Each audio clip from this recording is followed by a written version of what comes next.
fi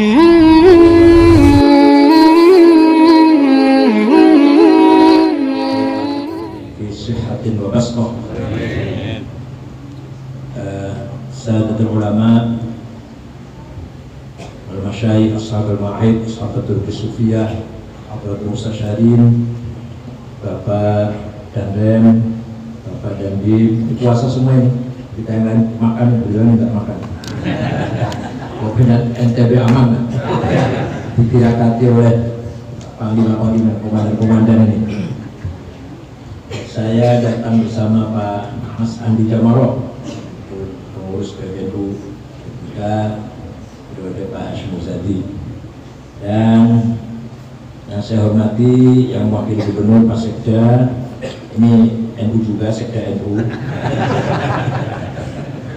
yang wakili Bupati Lombok Tengah Pak Ilham Khalid, tidak Khalid NTB, Khalid Banjarmasin bukan. Yakin NU, namanya Ilham Khalid, yakin NU. Itu juga salah ketua ya. Kiai Ma'arif, ini teman saya waktu di Mekah. Beliau kiai betulan, kalau saya setengah kiai. Soal Umu, saudari baik Mulyana ya. Dan pimpinan Yayasan Qomarul Huda, pimpinan Universitas Qomarul Huda dan Sekolah Tinggi dan Kesehatan Qomarul Huda juga. Bapak Ibu sekalian hadirin, setelah Rasulullah SAW 13 tahun di Mekah mendapatkan pengikut 120 orang, 13 tahun 120 orang, ya mendingan daripada Nabi Nuh 950 tahun 80 orang, itu mendingan lagi. Itulah yang dikenal dengan as-sabiqunal. Terpaksa Rasulullah hijrah ke kota Yathrib. Mengapa kota itu dinamakan Yathrib, 485 km utara Mekah? Karena memang yang membangun kota tersebut seorang bernama Yathrib bin Laud bin Amlik bin Sam bin Nuh. Ya, cicitnya Nabi Nuh, namanya Yathrib. Bangun kota namanya Yathrib. Rasulullah memasuki kota Yathrib, ringkas saja ini. Kalau mau rinci itu di tengah jalan, sembunyi waktu dulu 3 hari, mampir ke Umi Ma'bah di Udaid, macam-macam cerita di tengah jalan. Mampir Kuba, bangun masjid, pertama kali sholat Jumat, langsung aja nyampe ke Yathrib, menjumpai masyarakat kota Yathrib yang bineka, yang plural. Ada masyarakat beragama Islam pendatang, migran. Nah, tadi karakternya dibaca oleh Khalid tadi. Siapa Khalid? Sabaruddin. Lil fuqara il muhajirin alladzina ukhriju min diyarihim wa amwalihim yabtaghuna fadlan min Allah wa Rasulullah. Orang yang meninggalkan daerah tempat tinggal kelahiran aslinya pindah ke kota Yathrib dengan tujuan satu, membela agama Allah dan bersama-sama Rasulullah berjuang di Rasulullah. Yang tadinya kaya, yang tadinya pejabat, yang tadinya terhormat di daerahnya, semua hartanya, jabatannya, kedudukannya ditinggal, malah sampai ke Madinah, sampai ke Yathrib menjadi fuqara. Tadinya nggak fuqara, tadinya sampai ke Yathrib menjadi fuqara. Tadi tinggal semua kan, belum ada transfer waktu itu, belum ada ATM, belum ada. Hartanya bon, ternak. Yang tadinya kaya malah menjadi fuqara demi yabtaghuna fadlan minallahi wa yansuruna. Jadi hijrahnya mereka itu hanya karena lillahi ta'ala wal rasulih, dan berkorban meninggalkan hartanya di rumah ketiga. Yang kedua, penduduk masyarakat Yathrib asli pribumi Bumi Putra beragama Islam, disebut Ansor, pembela, yang karakternya dibaca Al-Qur'an tadi, walladzina tabawwa'ud dar wal imana min qablihim yuhibbuna man hajara ilaihim wa la yajiduna fi sudur hajatan mimma utu wa yatiruna ala anfusihim walau kana khassasah.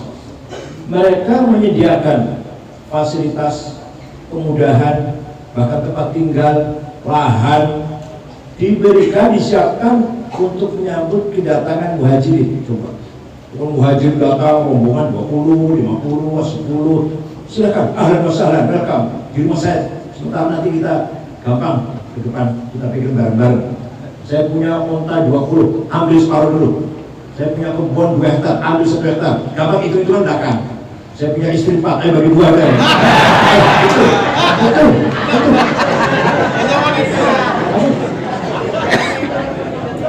Benar. Bukan saya ongkos, sampai segitunya. Saya lepas 1 ya, kamu istri saya. Sampai mereka diberi kesempatan, diberi kemudahan. Kenapa? Hanya karena mereka mencintai para muhajirin. Dan mereka dalam mencintai muhajirin, mendukung Rasulullah dan muhajirin tanpa pamrih. Wala yajiduna fi sudurihim hajatan mimma utu. Coba kita lihat. Presidennya, kepala negaranya Rasulullah pendatang. Wapresnya Sayyidina Abu Bakar pendatang. Menteri Pertahanan, rangkap Panglima, rangkap Satpol PP, rangkap Nisun lah. Itu rangkap semuanya lah, bidang keamanan. Sayyidina Umar pendatang. Menteri Keuangan, Bulog, Pertanian, apalagi Ekonomi, BI, Sayyidina Utsman pendatang. Orang yakinnya nggak ada. Menteri Pemuda, Pendidikan, apalagi perguruan tinggi, olahraga, Sayyidina Ali pendatang. Bahkan seknetnya Abu Ubaidah bin Jarrah, Amir Umar pendatang. Orang Asiatiknya tidak apa-apa. Wala yajiduna fi sudurihim hajatan mimma. Jadi kalau di sini misalkan di sini ketua MU-nya pendatang, imam masjid pendatang, kepala kemenang pendatang, nggak apa-apa orang sininya. Kira-kira contohnya.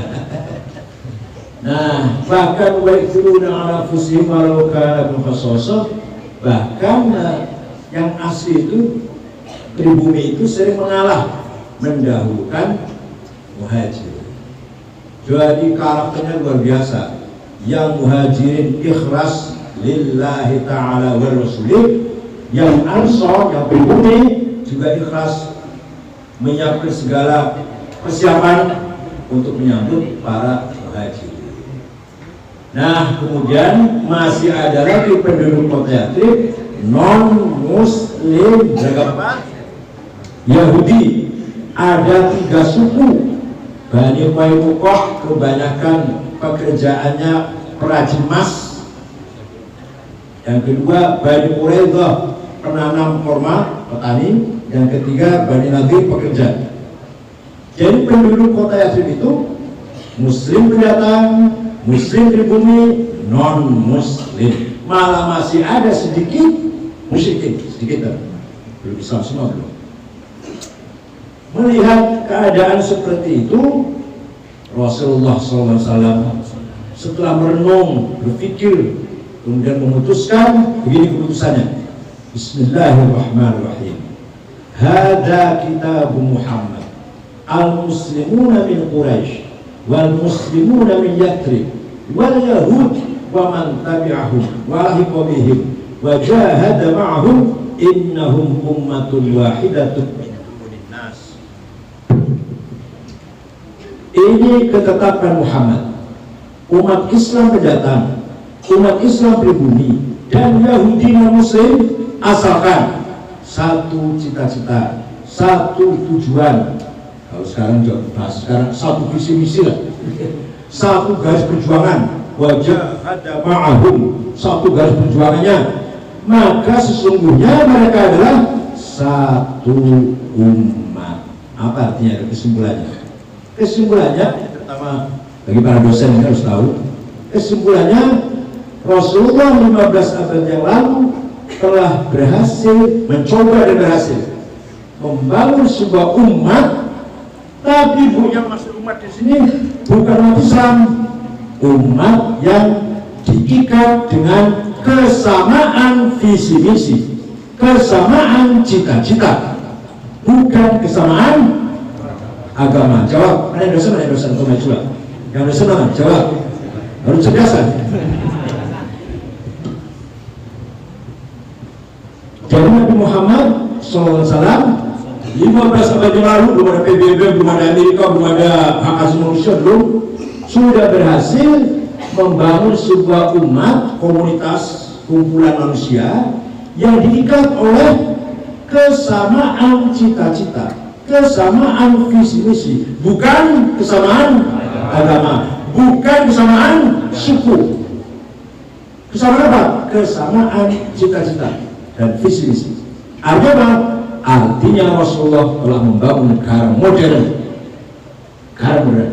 Bahkan kalau kita baca di Sirah Nabawiyah, kalau ingin tahu, barangkali nggak percaya dengan saya, baca sendiri ya, itu tulisan Rasulullah itu atau apa yang disebut Rasulullah itu di kitab As-Sirah An-Nabawiyah karangan Imam Abdul Malik bin Hisham Al-Ansari, juz 2 halaman 216. Kalau bisa baca silakan, kita bunuh dulu. Yang saya heran 2 halaman sampai halaman 20 itu, 220, tidak ada satu kali pun kata Islam. Silakan kalau percaya silakan. Benar nggak omongan saya? Silakan. Ya. Tidak ada kata Islam. Yang ada kesamaan hak, kesamaan kewajiban, keadilan, persaudaraan satu ini dengan kelompok yang lain, membawa persaudaraan yang kuat. Bahkan poin 15 punya semua warga Yathrib sama diberi kebebasan mengamalkan agamanya masing-masing. Terakhir, wala udwana illa 'alal zalimin. Coba kan bunyi, wala udwana illa 'alal zalimin. Apa artinya? Tidak boleh ada permusuhan kecuali kepada yang melanggar hukum. Bukan masalah agama atau suku, 01 atau 02, bukan. Ukurnya bukan 01 02, bukan. Yang melanggar hukum siapapun orangnya, musuh kita, yang baik, yang benar, tidak ada pelanggaran, harus kita lindungi. Itu saudara kita. Itu namanya, terkenal dengan apa namanya? Wathiqah Madinah, piagam. Nah, setelah itu berjalan, berarti sistem yang berjalan di sana citizenship muwatonah bahasa Arabnya, kewarganegaraan, bukan keluarga agamaan, keluarga.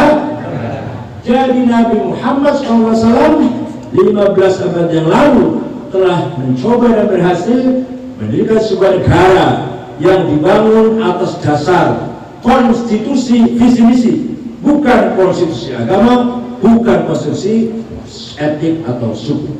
Maka setelah diterima, disepakati dan berjalan, yang tadinya namanya Yathrib diganti Madinah, Madaniyah, Tamaddun, Mutamaddin. Negara yang adil, makmur, sejahtera. Adil, makmur, sejahtera, namanya Madinah. Kalau Indonesia ini belum Madinah belum. Hampir Madinah, hampir. Ada yang sejahtera tapi nggak adil, banyak gitu. Ada yang adil rata-rata. Ini orang adil, rata-rata kelihatan mustahiqin dari zakat namanya. Ya bagaimana mau dibilang adil? Orang yang paling kaya nomor 1 Indonesia namanya Budi Hartono, yang punya pabrik Kupat Jarum, 35 miliar uangnya dolar, 1 miliar 14 triliun, 1 triliun 1000 miliar, 1 miliar 1000 juta, 1 juta 1000 ribu. Itu menjadi itu sendiri. Sedangkan kita ini, ya Allah, ada yang mengusahakan ada pengusaha yang mengolah tanah garapan 5 juta hektar, sawit, batu bara, akasia, sedangkan Solikin, Jumadi, Tadrais, Zulkifli satu jika itu nggak punya. Berarti apa? Keadilan sosial belum kita rasakan. Sila kelima pada itu belum kita rasakan sampai sekarang. Nah ini Nabi Muhammad SAW telah berhasil dulu membangun kota negara, banyak negara mutamadin, madaniyah, madani. Sedikit tambah syarat, Pak. Keberhasilan di bidang scientific, culture, humanity, religi, bahasa takofah. Ini kita ini warga ini kebanyakan mutakof, baik-baik, bertakwa, tapi belum mutahadir. Kemajuan di bidang welfare, hadarah. Pak Abdul Badawi, Perdana Menteri Malaysia dulu tulis buku namanya Islam Hadari, Islam yang sejahtera. Nah, jadi kalau yang orang baik, ketakwaannya, budayanya, akhlaknya namanya mutakof. Orang yang kaya, sejahtera namanya mutahadir. Dua-duanya mutamadin. Ada orang bertakwa, baik, disiplin, sadar hukum, sadar aturan, kaya, beribadah, kaya, namanya mutamadin. Baik saja tapi masih miskin, mutakof. Kaya saja tapi perilakunya nggak baik, mutahadir. Dua-duanya sudah preman, larat preman, jahiliyah.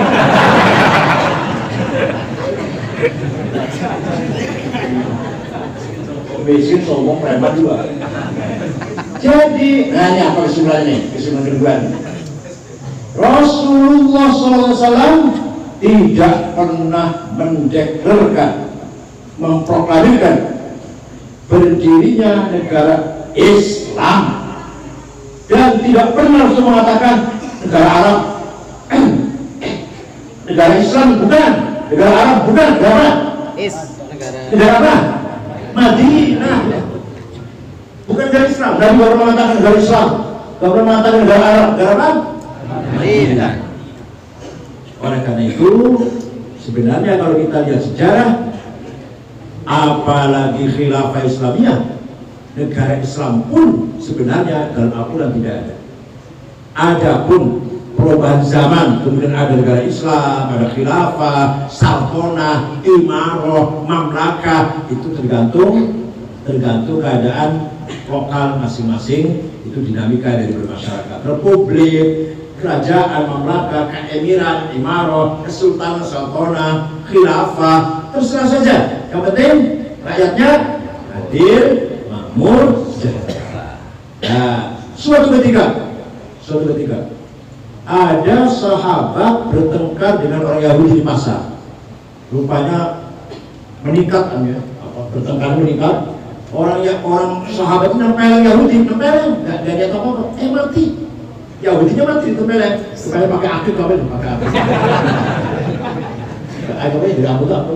Dari anggota akik apa namanya? Sojol, betul, sojol. Kepret mati.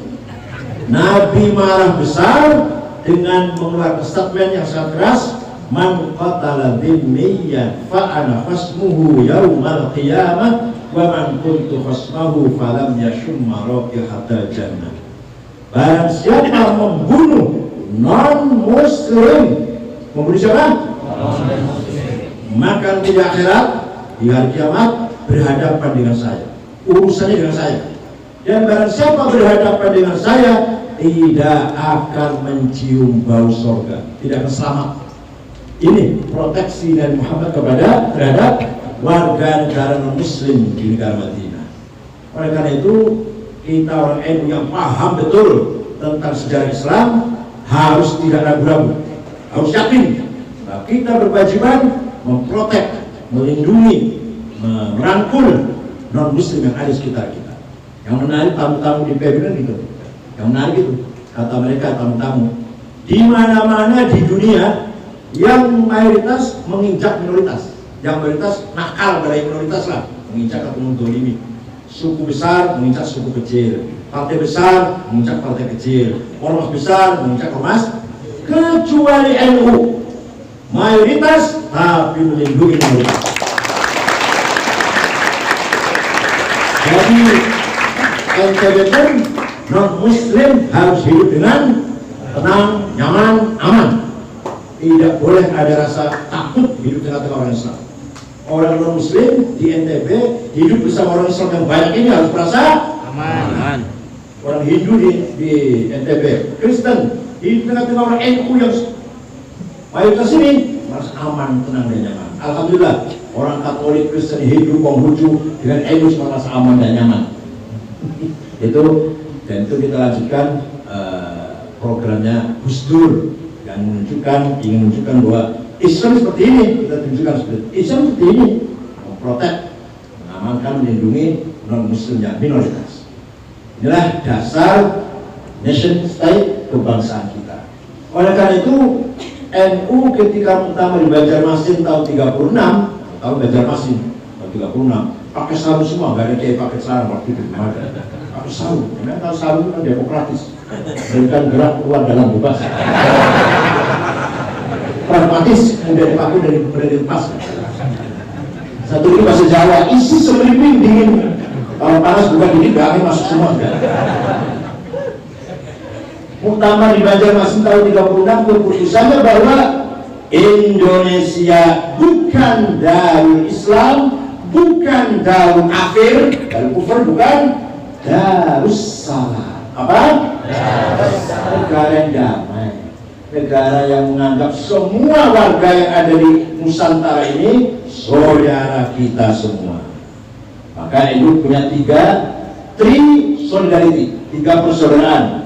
Taqwiyatul ukhuwah al-islamiyah, cita-cita ingin menguatkan persaudaraan sama umat Islam. Yang kedua, taqwiyatul ukhuwah al-wataniyah, memperkuat persaudaraan bangsa setanah air. Terakhir, taqwiyatul ukhuwah al-insaniyah, memperkuat persaudaraan sama umat manusia. Urutannya begitu. Tapi menurut saya, MR setuju boleh, tidak apa-apa. Menurut saya, wataniyah dulu, baru Islamnya. Waternya dulu. Kenapa? Perkuat mission dulu, persatuan kebangsaan dulu, baru bicara persatuan Islam. Nah kalau persatuan Islam ini bangsa semua, bangsa yang bolak-balik, apa artinya? Kita bangun masjid, bangun pesantren, bangun madrasah di atas tanah air, bukan di atas angin, bukan. Di atas tanah kita ini, maka harus aman dulu tanahnya. Kalau tanahnya aman, dakwah, pesantren, ngaji, ceramah, khutbah, maulid nabi, istighfar, apalagi agama, kegiatan agama, tafsir Quran, aman dan tentram. Bicara Islam dulu, tanahnya masih murat-marit, tanah airnya masih belum solid, nggak mungkin akan berjuang. Contoh, Afghanistan. Afghanistan itu 100% Islam, 100% Muslim. 99% Sunni, mazhabnya Hanafi, Qarqadah, Syabadiyah, 1% Syiah, 1% Syiah. Sukunya 7, gak banyak sukunya, cuma 7 suku. 40 tahun perang saudara, 40 tahun sekarang. Malah presidennya namanya Burhan Robbani baru dari Jakarta. Ketemu saya, ketemu Pak Hasan waktu itu kemarin, maupun di hotel Borobudur. Pulang seminggu dibom, meninggal dunia presidennya itu. Nah, lagi mau Nabi dibom, yang mati berapa itu? Afghanistan. Kenapa? Karena dulu ketika Soviet menduduki Afghanistan, umat Islam Afghanistan solid, mujahidin melawan Soviet. Begitu Soviet lari, baru pecah. Islam duluan, Islam. Ada yang tidak nasional, nggak kebangsaan. Enggak Islam. Belum selesai, belum betul-betul kuat tanah airnya, sudah perang saudara antara yang ingin negara Islam dan yang ingin negara nasional. Sampai sekarang negaranya tidak kuat, amburadul, bangkrut, Islamnya nggak jalan. Saya Islam. Apa mau kita seperti itu? Ya. Oleh karena itu, alhamdulillah negara kita nasional, kebangsaan, bernegara agama, tapi kita silahkan mengamalkan agama. Mau sholat sampai bencut dari semalam, gak dilarang. Mau puasa tiap hari sampai malam sekalian puasa terus lah, gak dilarang. Mau baca Quran, gak diem-diem, gak berhenti-berhenti, gak dilarang. Mau haji tiap tahun, umroh tiap minggu, gak dilarang. Mau sedekah, kalau sedekah malah seneng. Mau sedekah, mau wakaf, mau nazar, mau fidyah, mau hibah, wakaf, gak dilarang. Kita ini hidup di negara nation, kebangsaan, bukan negara agama, tapi kita dibebaskan mengamalkan. Mau apa lagi? Mau apa lagi? Apa musuh Afghanistan? Negara Islam dia perang terus. Negara Islam, syariat Islam, tapi perang terus. Itu apa? Kita di sini nggak bicara negara Islam, tapi bicara Islamnya. Berapa ulama, berapa hafal Quran, hafal Quran berapa? Sarjana tentang sarjana bidang Islam berapa juta? Dengan tenang, aman, nyaman. Juga kita buka semua, bisa NU. Madrasah berapa ribu? NU saja punya madrasah 13.000. NU saja ini, belum yang negeri kan? Sanawiyah Aliyah, ada 34. Bebas mengamalkan agama, walaupun kita bukan negara Islam. Apa kita mau? Bukan Islam, tapi ribut. Negaranya ribut. Negara bangkrut, Islamnya gak jalan. Paham tidak? Paham tidak? Inilah namanya negara kebangsaan. Terbuka, toleran, moderat. Kalian bukti saya buktikan. Ketika Islam tersebar, sahabat membawa Islam ke timur, masuk ke daerah Persia. Persia itu agamanya Zoroaster, Majusi, yang disembah api. Nah, para sahabat menjumpai bangunan tinggi 15 meter, 12 meter, satu sama lain tanya, "Mahada, apa ini? Di Mekah nggak ada nih, di Madinah nggak ada ini. Apa yang bangunan tinggi ini?" Di atasnya ada api, apinya disembah. Maka orang Arab atau sahabat mengatakan, "Hadhihi manaroh." Ini menara ini. Apa namanya menara? Apa namanya? Tempatnya api. Manaroh tempatnya, nar api, manaroh tempatnya. Apa kata sahabat? Ambil ini. Apinya dibuang, bangunannya dilestarikan, malah untuk simbol masjid, untuk monumen di masjid. Jadi menara itu dari Majusi, bukan dari Madinah, bukan dari Mekah, bukan. Ya, Khalifah Abu Ja'far Al-Mansur, pendiri orang kedua, pendiri Abbasiyah, bapaknya Rasyid, bapaknya Khalifah Rasyid, sakit. Gak ada dokter Islam, gak ada dokter waktu itu. Ada dokter beragama Majusi, namanya Jirjis bin Bahtiasyuk, mengobati Khalifah, sembuh, diangkat di dokter istana, bahkan diberi tugas membangun rumah sakit. Jadi rumah sakit Islam pertama kali di sejarah Islam yang membangun orang Majusi. Maka rumah sakitnya diberi nama bukan Mustasfa, kalau bahasa Arab Mustasfa, ini bahasa Persia, Bimaristan. Luar biasa, orang Islam toleran, terbuka. Tidak harus Mustasfa, bahasa Arab kan? Tidak harus. Bimaristan.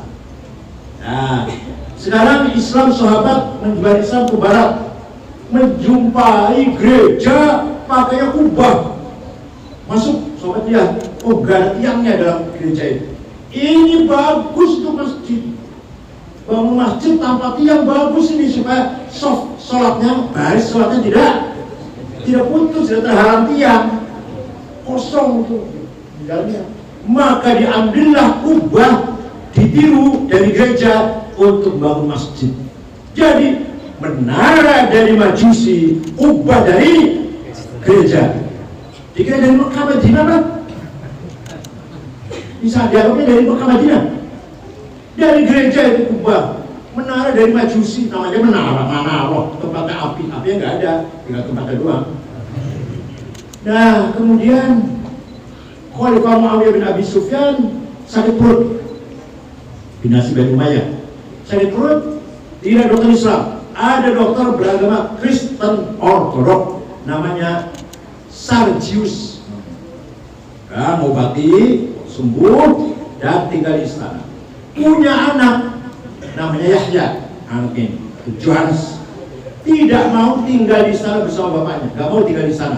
Bahkan dia keluar tinggal di kota Ramallah, Palestina. Si Yahya ini, angkat dokter tadi, mendirikan majelis taklim lah, gampangnya kalau majelis taklim bahasa kitanya. Mendirikan study club. Study club apa? Ngajar apa? Ngajar ilmu mantik, jenis, fasal, nauk, faslah, had, rosem, qaul syarih, qadmah ula, qadmah surah, qadmah kubra, natijah. Diajarkan nggak? Diajarkan nggak sih dia? Diajarkan nggak? Qadmah ula, qadmah kubra, natijah, qaul syarih, diajarkan ya? Nah, ngajari pula kategori ten.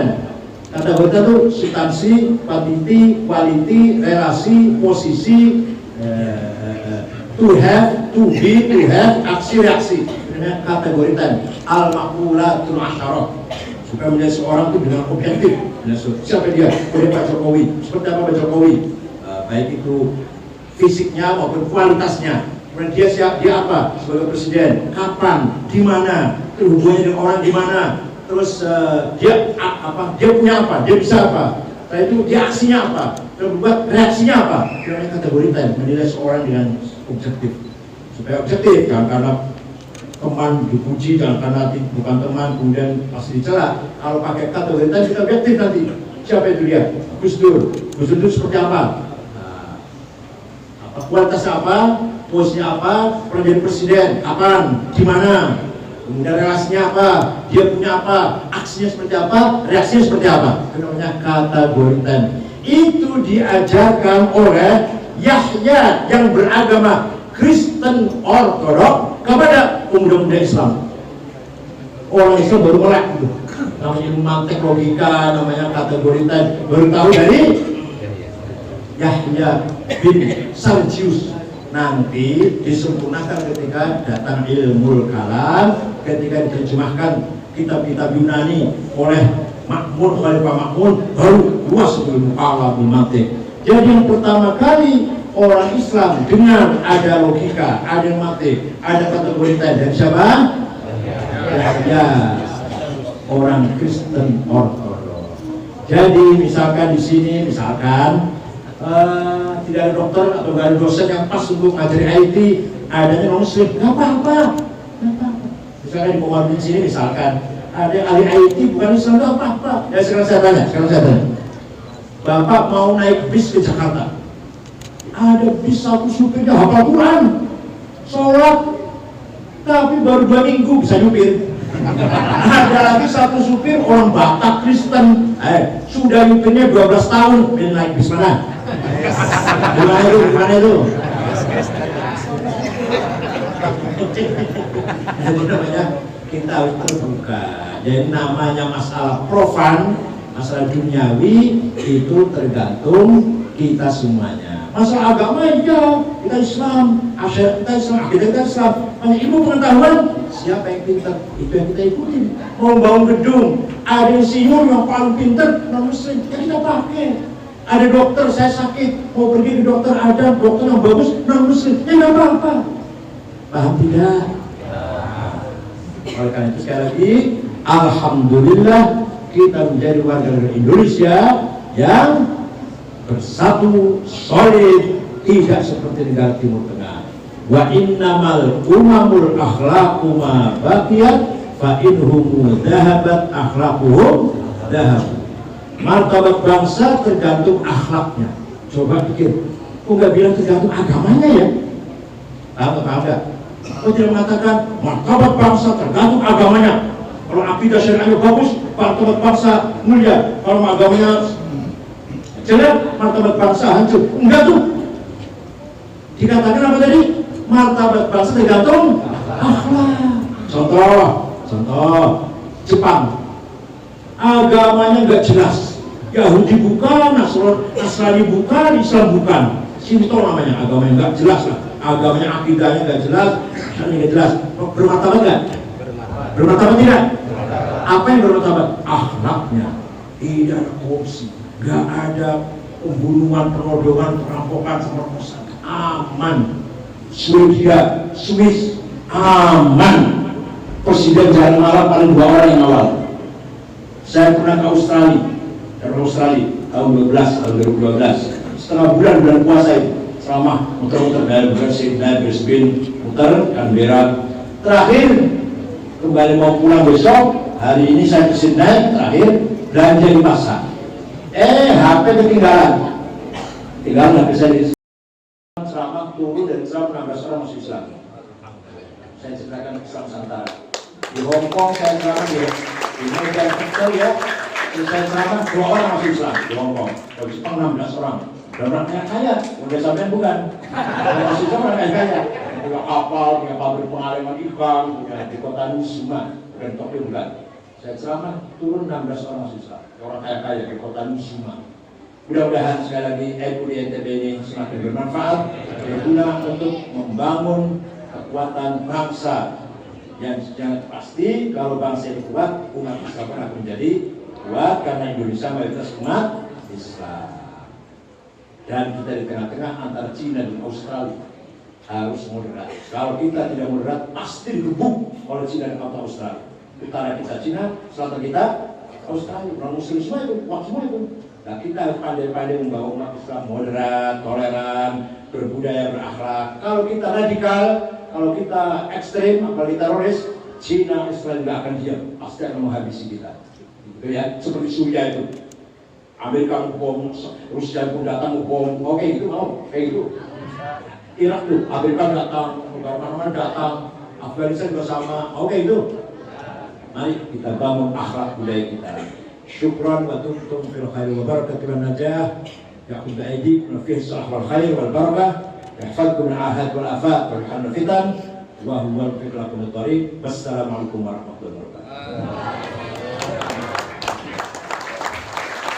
Terdepan di Indonesia, sehingga program-program pusat juga kami tetap menunggu, bukan ke Ibu Dr. Hajah Mulyana saja, karena kita sama-sama bintang 9. Baik, untuk barokah dan keselamatan kita bersama, khususnya Pak Prof bersama rombongan, karena masih banyak agenda, mari kita berdoa bersama yang akan dipimpin oleh Ayahanda Guru Haji Ma'arif Mahmud. Kepada beliau disilakan.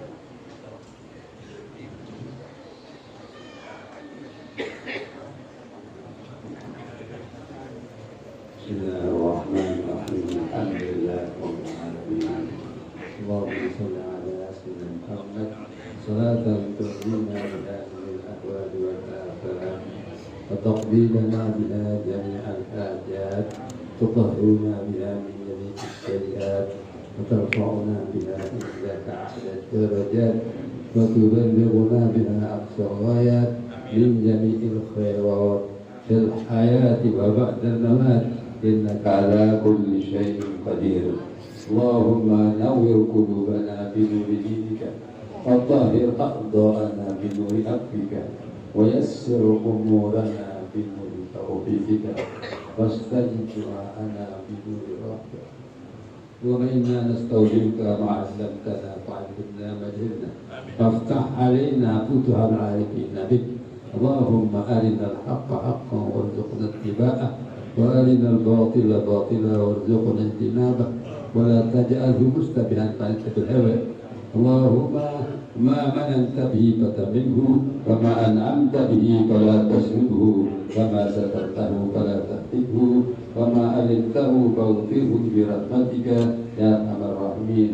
ربنا آتنا في الدنيا حسنة وفي الآخرة حسنة وادخلنا الجنة مع الأبرار. Ya Ghaffar ya Sattar ya Rabbal Alamin. Wassallallahu ala sayyidina Muhammad subhanahu rabbil izzati amma yasifun. Wassalamun ala al-mursalin. Walhamdulillahi rabbil alamin.